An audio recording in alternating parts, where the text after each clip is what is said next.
Hi guys, and welcome to the Stephen King Sematary Club. Hi guys, today we are talking about The Man Who Loved Flowers. And this is a short story that is more of a true crime type story, so more in the vein of Strawberry Spring than anything supernatural. And we are in New York. It's 1963.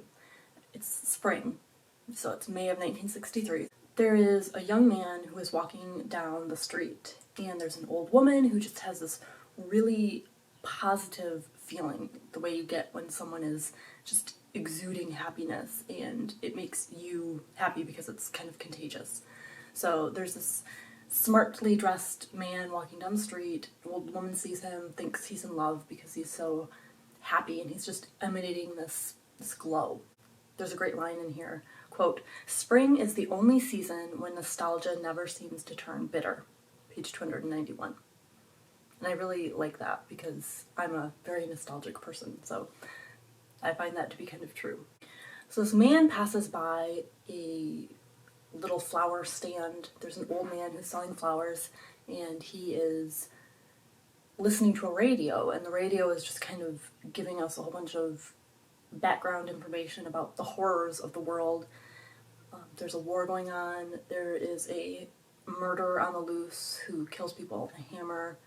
There are riots and poverty and all the daily horrible stuff, and it's juxtaposed against this really happy man who is going to buy flowers for someone named Norma.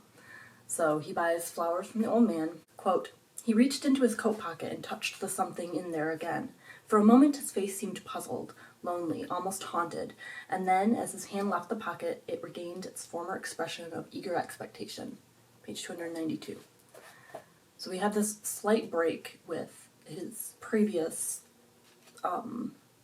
lovesick, happy demeanor, and he seems kind of out of it and lost in his own thoughts. So he buys these flowers, he goes off looking for Norma. He keeps going further and further into the city and deeper and deeper into these neighborhoods and down alleys, and all of a sudden he sees a woman approaching him, and he's like, oh, it's Norma. So he goes to bring her the flowers, and, quote, "Norma," he whispered, and pulled the short-handled hammer out of his coat pocket where it had been all along. Page 295. So we had earlier heard about a murderer on the loose who kills people with a hammer. So now we find out that it's actually this lovesick young man. And the woman is shocked because she knows she's not Norma. This nice young man approached her, and she was pleasant in the way that, he wasn't being threatening at first, and so she was just trying to say, oh, you're confusing me with someone else, but then this took a turn, and he reaches into his pocket. So he all of a sudden makes this connection that, oh, it's not Norma. Norma's dead. So he continually seems to see people as Norma, and he has reached this pinnacle where he knows that it's not Norma, but he also knows that he has scared this woman and he needs to stop her from screaming and getting help. So he actually proceeds to murder her. He knows now in his mind that Norma has been dead for 10 years. Quote, "She wasn't Norma, and so he swung the hammer as he had done 5 other times." Page 296. So we know that he has done this repeatedly. We know he is the murderer on the loose. He leaves her body and he walks off. It's kind of like dusk, so any blood on his clothing isn't going to really stand out. And he passes by some people who still,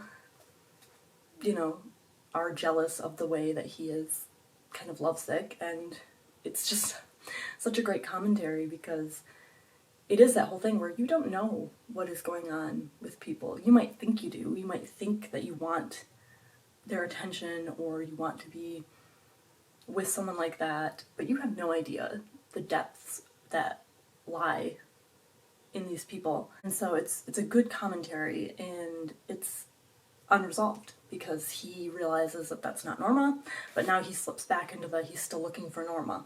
So it's like he doesn't realize that she's dead until he sees someone and it jars the memory, and then he has to continue and kill the person anyway. So that one is a little unconventional, and I like it.